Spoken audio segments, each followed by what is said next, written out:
नमस्कार दोस्तों, मैं हूं रवि, आपका होस्ट, और आप देख रहे हैं रविकांत यूट्यूब चैनल। मैं यहां पे आप लोगों से न्यू वेज रूल के बारे में बात करूंगा जो कि अप्रैल 2021 से लागू हो जाएगा। पूरा डिटेल डिस्कशन है। अगर आप प्राइवेट एम्प्लॉय हो तो आप लोगों को ध्यान रखना जरूरी है, क्योंकि आपकी जो टेक होम सैलरी है वो अप्रैल 2021 से कम हो जाएगी। आपकी जो इन हैंड सैलरी है इस नए रूल के मुताबिक। इसको मैं डिटेल डिस्कशन के लिए इसलिए बोल रहा हूँ क्योंकि इसमें मैंने आप लोगों को कैलकुलेशन दिखाया हुआ है। क्योंकि जो भी आपकी सैलरी आती है उसमें बहुत सारे अलाउंस होते हैं, उसके बारे में भी मैंने डिस्कशन किया है। प्लस जो आपकी बेसिक सैलरी होती है वो कितनी होती है, प्लस जो नए रूल होंगे उसके हिसाब से कितनी हो जाएगी। ठीक है, इन सभी को मिला जुला करके एक कैलकुलेशन क्रिएट किया है जिससे कि आप लोगों को समझने में ये मदद मिल पाएगी कि आखिर ये जो न्यू वेज रूल या फिर न्यू वेज कोड है ये किस तरह से काम करेगा आपकी बेसिक सैलरी पे। टैक्सेस को भी लेकर के हम लोग बात करेंगे यहाँ पे, तो एक डिटेल डिस्कशन है। तो एक रिक्वेस्ट आप लोगों से है इस वीडियो को शुरू करने से पहले, क्योंकि देखिए इस समय गवर्नमेंट को लोग सपोर्ट भी बहुत ज्यादा कर रहे हैं, गवर्नमेंट के खिलाफ भी हैं। तो जो लोग भी गवर्नमेंट के अकॉर्डिंग इस वीडियो को देख करके अपना रिएक्शन देने वाले हैं वो इस वीडियो से चले जाएं, क्योंकि इन दोनों के लिए ही इस वीडियो में कुछ भी नहीं है। क्योंकि आप अगर पॉजिटिव पॉइंट से देखते हो तो नेगेटिव वाला जो गवर्नमेंट के खिलाफ है उनको अच्छा नहीं लगेगा, जो लोग इसको नेगेटिव पॉइंट से देखते हैं वो पॉजिटिव वाले जो गवर्नमेंट के साथ है उनको नहीं अच्छा लगेगा। तो ये जो पॉलिटिकल वाले हैं वो निकल जाए। मैं यहाँ पे केवल जो प्योर एम्प्लॉय हैं जो अपनी सैलरी को लेकर के एक डिस्कशन चाहते हैं या फिर कैलकुलेशन देखना चाहते हैं उनके लिए वीडियो क्रिएट कर रहा हूँ, और उम्मीद करता हूँ कि आप लोगों को ये वीडियो हेल्पफुल लगेगी और आप इस वीडियो को लाइक करके दूसरों के साथ जरूर शेयर करेंगे, अपने कलीग्स के साथ, जिससे कि उनको भी ये सारी चीजें समझ में आ सके और वो अपनी सैलरी के अकॉर्डिंग कैलकुलेशन कर सके कि कितना इफेक्ट उनकी सैलरी पर हो जाएगा। तो दोस्तों सबसे पहले अगर हम लोग बात करते हैं आगे बढ़ने से पहले, तो कहना चाहूंगा कि जो आप लोगों का मेन काम है, जो हम सभी चाहते हैं यूट्यूबर, कि आप लोगों को वीडियो को लाइक कर देना है, चैनल को सब्सक्राइब करके बेल आइकन को क्लिक करेंगे तो इस तरह की आने वाली हर एक वीडियोस के नोटिफिकेशन आ सकेंगे।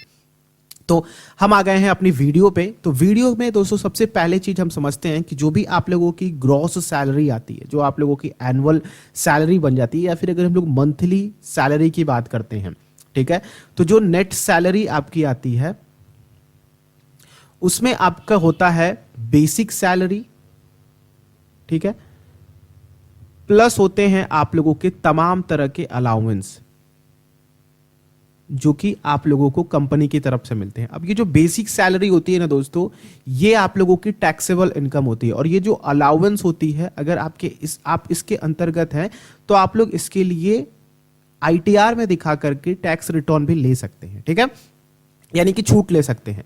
तो बेसिक सैलरी जो होती है दोस्तों ये पूरी आपकी टैक्सेबल होती है, इसमें किसी भी तरह की टैक्स छूट आप लोगों को नहीं मिलती है। इस बात को जरा ध्यान रखिएगा आप लोग, ठीक है। अब अलाउंस में किस किस तरह के अलाउंस मिलते हैं जरा उसको आप लोग समझिए। अलाउंस में आपके होते हैं, सबसे पहला अलाउंस आपको मिलता है एचआरए का, जो कि काफी इंपॉर्टेंट है।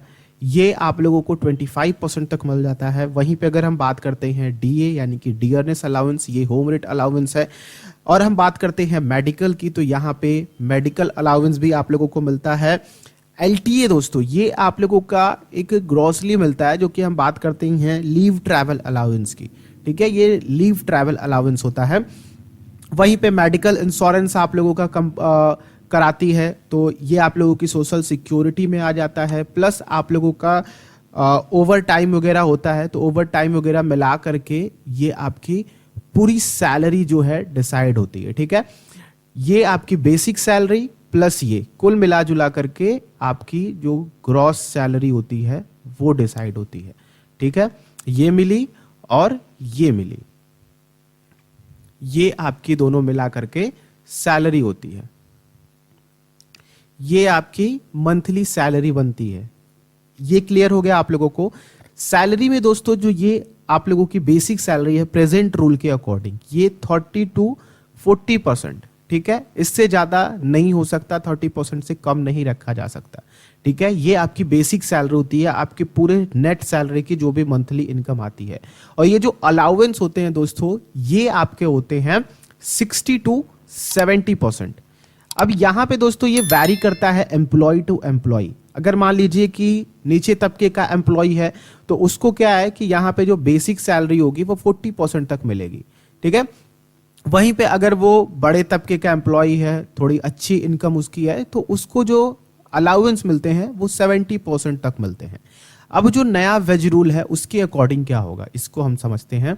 नए वेज रूल के अकॉर्डिंग दोस्तों आपका जो बेसिक सैलरी है जिसकी कैप 30 to 40% है उसको बढ़ा करके 50% करा जाएगा, ठीक है।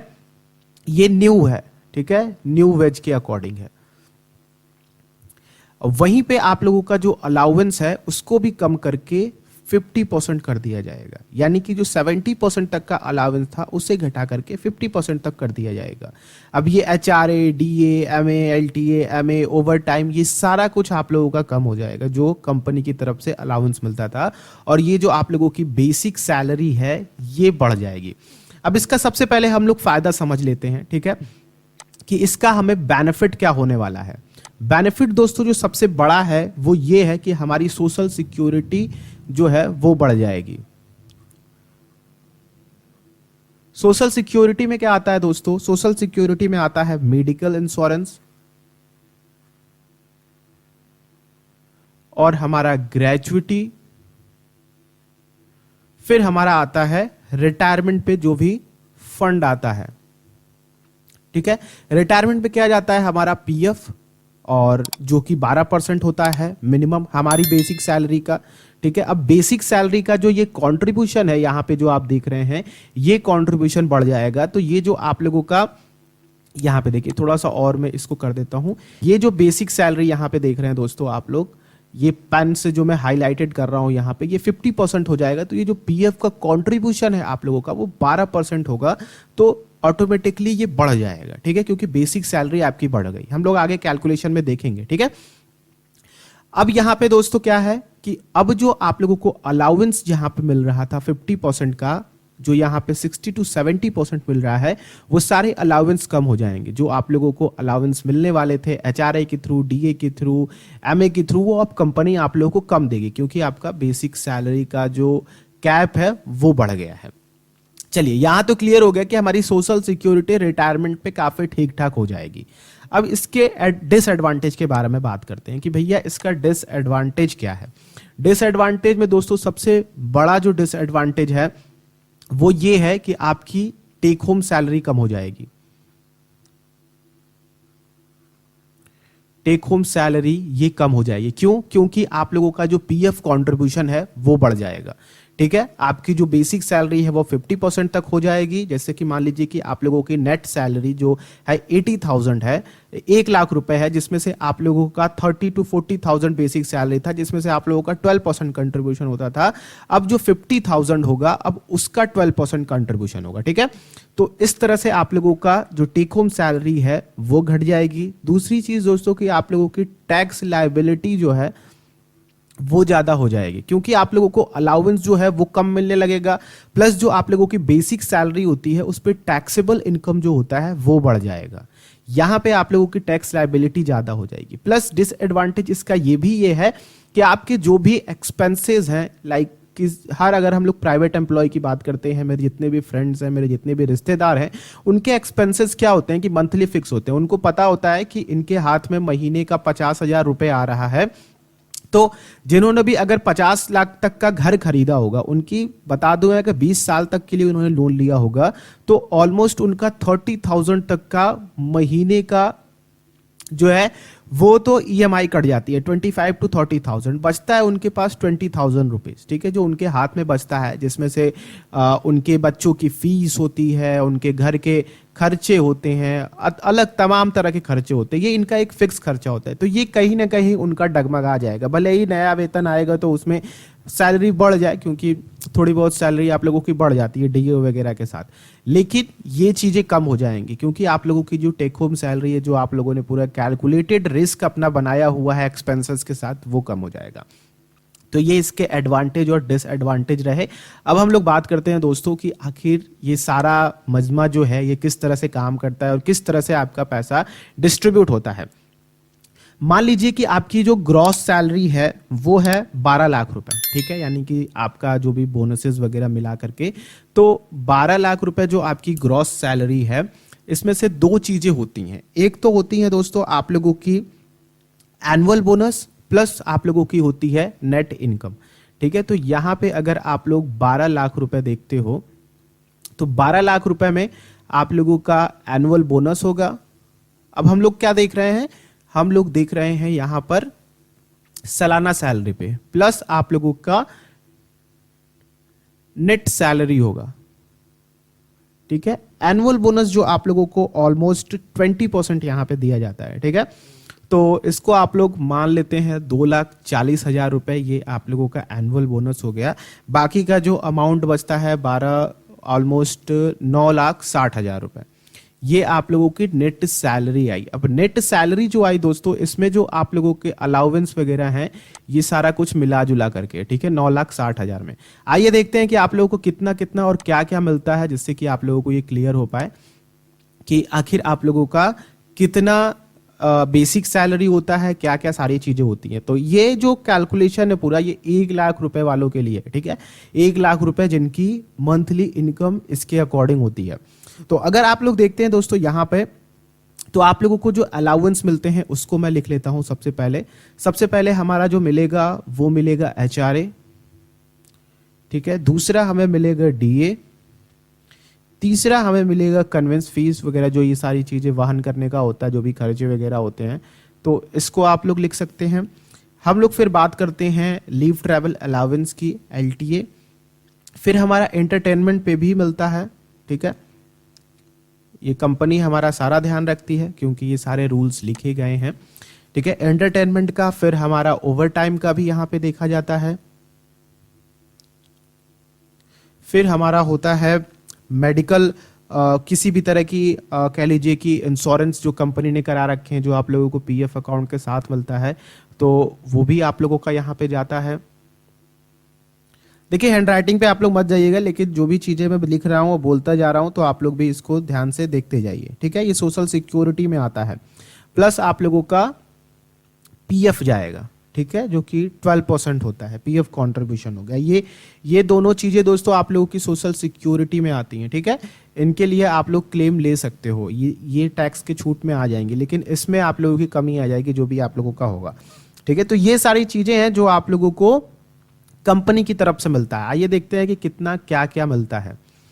अब यहां पे हम 1 लाख वालों के लिए देख रहे हैं, ठीक है, 1 लाख वालों के लिए, जिसमें से हमारा 20% समझ लीजिए कि बोनस है। तो अप्रॉक्स आप लोगों की जो सैलरी मिल रही है वो 80,000 रुपीज मिल रही है, ठीक है। तो अगर हम लोग 1 लाख रुपए पे कैलकुलेट करते हैं, तो जो आप लोगों को HRA मिलेगा ऑलमोस्ट 20,000 रुपीज मिलेगा, ठीक है, 20,000 रुपीज मिला, और 20,000 रुपीज।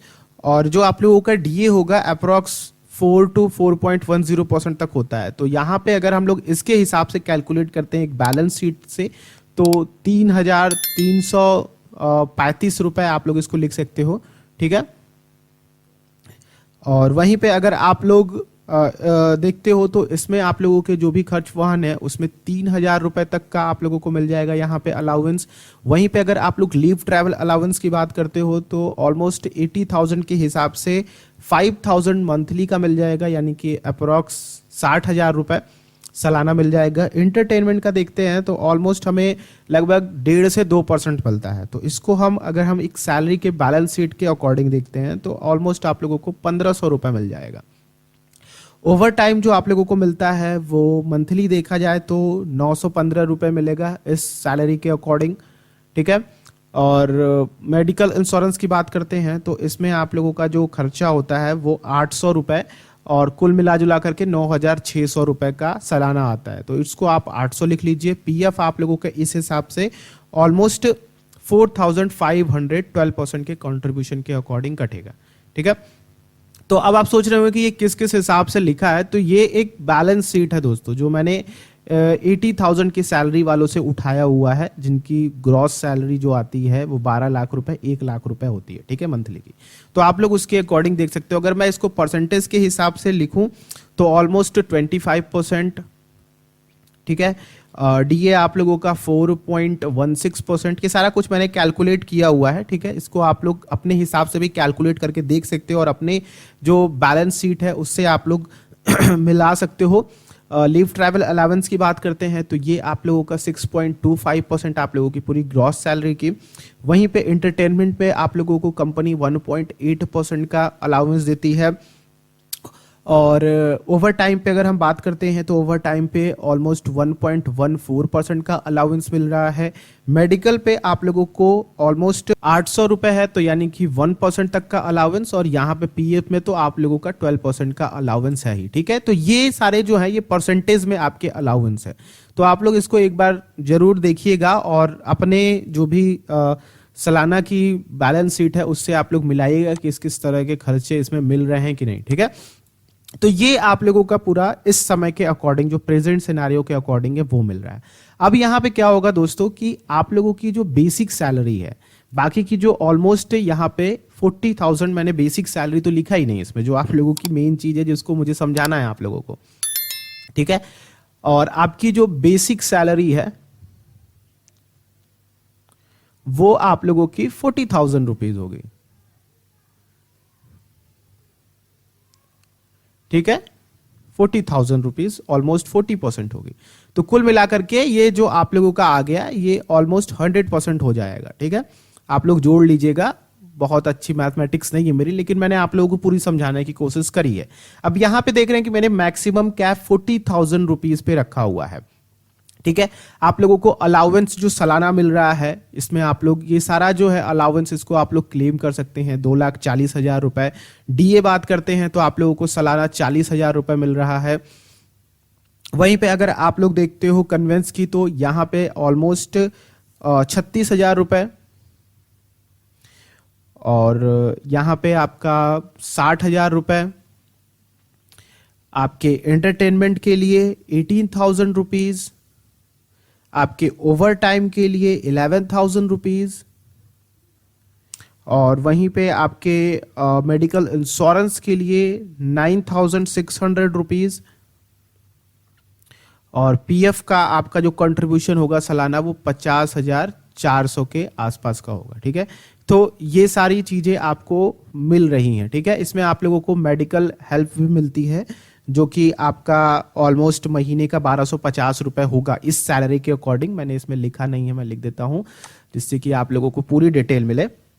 आप लोग कोई डिटेल छोड़ो ना, ठीक है, जिससे कि आप लोग पूरा समझ पाओ। मेडिकल हमारा कितना मिल रहा है 1,250 रुपए इसके अकॉर्डिंग, जो कि 15,000 रुपए होगा।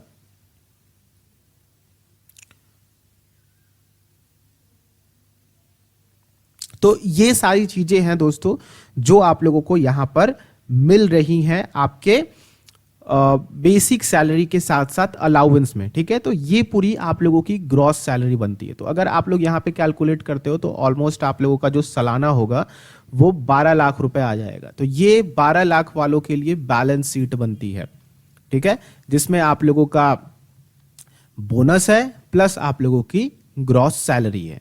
तो यहां पे दोस्तों क्या होगा आप समझिए, ये जो है आप लोगों की टैक्स लायबिलिटी कैसे बढ़ेगी, क्या सारी चीजें हो जाएंगी आपके साथ।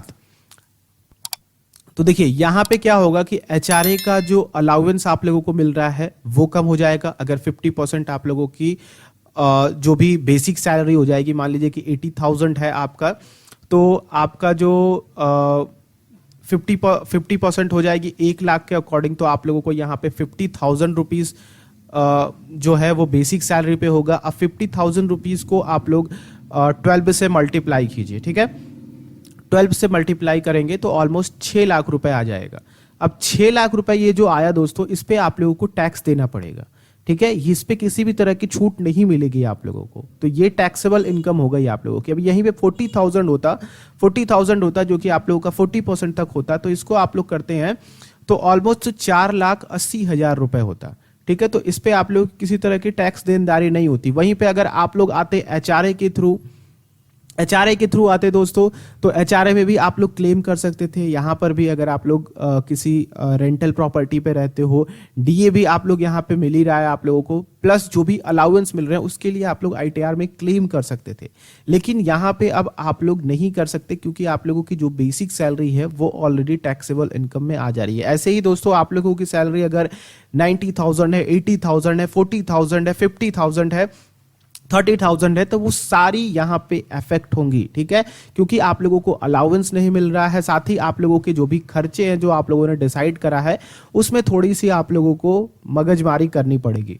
तो इस तरह से आप लोगों की टेक होम सैलरी एक तो कम हो जाएगी, दूसरी चीज आप लोगों की टैक्स लायबिलिटी थोड़ी बढ़ जाएगी। और खास करके उन लोगों को भी परेशानी होगी दोस्तों जो लोग भी कंपनी में काम करते हैं। अब कंपनी क्या करेगी कि थोड़ी सी अपनी ये जो भी आता है दोस्तों, ये कम CTC को लेकर के लोग बड़ा पूछ रहे थे, ठीक है, ये CTC होता है दोस्तों। ये कंपनी के जो भी कॉस्ट आते हैं एक एम्प्लॉय के ऊपर वो CTC होता है, जिसे हम लोग कहते हैं कॉस्ट टू कंपनी।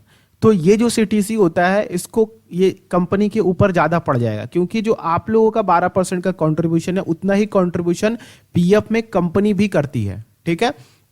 12% कंट्रीब्यूशन आपकी बेसिक सैलरी का। अब 50,000 रुपए हो जाएगा तो 12% यहाँ पे आप लोग कैलकुलेट कर सकते हैं कि 6,000 रुपए कंपनी को कंट्रीब्यूट करना पड़ेगा। वहीं पे अगर 40,000 होता तो उसको 4,800 रुपए तक का कंट्रीब्यूट करना पड़ता है। तो अब यहाँ पे क्या करेगी कंपनी का CTC बढ़ जाएगा, तो कंपनी कहीं ना कहीं कॉस्ट कटिंग करने की भी सोचेगी, अपने जो भी एम्प्लॉय हैं उनमें से कुछ ना कुछ लोगों को कम करेगी और जो भी एग्जिस्टिंग एम्प्लॉय हैं उन पे अपना बर्डन ज्यादा डालेगी। तो ये सारी चीजें हैं जो कि कुल मिलाकर के कंपनी पे क्या असर पड़ेगा। कंपनी पे कोई असर नहीं पड़ेगा क्योंकि सारा कुछ तो एम्प्लॉय पे डिपेंड करता है, तो एम्प्लॉय के ऊपर ही सब कुछ पड़ने वाला है। तो अगर इसको देखा जाए ओवरऑल इस नए वेज कोड को, तो कुल मिलाकर के यहाँ पे जो मेन तबके के लोग हैं एम्प्लॉय उनको ज्यादा नुकसान है। बाकी सोशल सिक्योरिटी की बात करते हैं तो सोशल सिक्योरिटी यहाँ पे आपके रिटायरमेंट पे तो ऑब्वियसली काफ़ी अच्छी होगी। तो इस चीज़ को देख करके अगर हम लोग इस वेज एक्ट को देखते हैं या फिर इस नए वेज रूल को देखते हैं तो ये बेस्ट है। लेकिन अगर हम लोग एम्प्लॉय के लाइफ के अंदर झांक करके देखते हैं तो कहीं ना कहीं ये वेज रूल, उनको न्यू वेज रूल जो कि अप्रैल 2021 से लागू होगा, वो कहीं ना कहीं परेशान कर सकता है जिनके मगजमारी से घर चल रहे हैं ऑलरेडी, जिनके ऊपर लोन्स वगैरह हैं, जिनकी एक टेक होम सैलरी फिक्स है और उसी के ऊपर वो डिपेंडेंट है। तो आई होप दोस्तों ये एक छोटी सी वीडियो, क्योंकि थोड़ा सा मैंने लेंदी कर दिया मुझे लग रहा है, आप लोगों को क्या मानना है, ठीक है, आप लोगों को क्या लगता है कि क्या एक्चुअल में केवल सोशल सिक्योरिटी देख करके ये सारी चीजें बेस्ट है आपके लिए, या फिर आप लोगों को टैक्स के बारे में भी सोचना चाहिए, आपको आपके खर्चों के बारे में, आपके एक्सपेंस के बारे में भी सोचना चाहिए। बाकी अगर ये रूल आता है अप्रैल 2021 में तो आप लोगों को पहले से ही अपने खर्चों को थोड़ा कम करना पड़ेगा, सीमित करना पड़ेगा, जिससे कि आप लोग थोड़ा ढल जाएं और ऑटोमेटिकली आप लोगों के ऊपर किसी भी तरह का बर्डन ना पड़े। तो बस दोस्तों इस वीडियो में इतना ही रखते हैं। वीडियो अगर आप लोगों को अच्छी लगी होती है, आप लोगों को पता ही है क्या करना है, लाइक करना है, दूसरों के साथ इसको जरूर शेयर कीजिए अगर आप लोगों को लगता है कि कुछ हेल्पफुल निकल करके आया हो। बाकी कैलकुलेशन जो है इसमें थोड़ी बहुत मिस्टेक हो सकती है, मैंने बहुत जल्दी कैलकुलेट करके ये सब कॉपी पे लिखा था और सब कुछ मैंने आप लोगों को इस पर उतार दिया है, ठीक है। तो इसमें किसी भी तरह की दिक्कत हो तो आप लोग देख लीजिएगा। बाकी परसेंटेज ऑफ जो अलाउंस मिलते हैं वो इसी तरह से मिलते हैं आप लोगों को कंपनी की तरफ से। और जो भी क्वेश्चन हो नीचे कमेंट कर दीजिएगा। चैनल पे आप लोग नए हैं तो सब्सक्राइब करके बेल आइकन को क्लिक कीजिएगा। हम लोग नेक्स्ट वीडियो में मिलते हैं, तब तक के लिए आप लोगों का दिन शुभ हो। जय हिंद।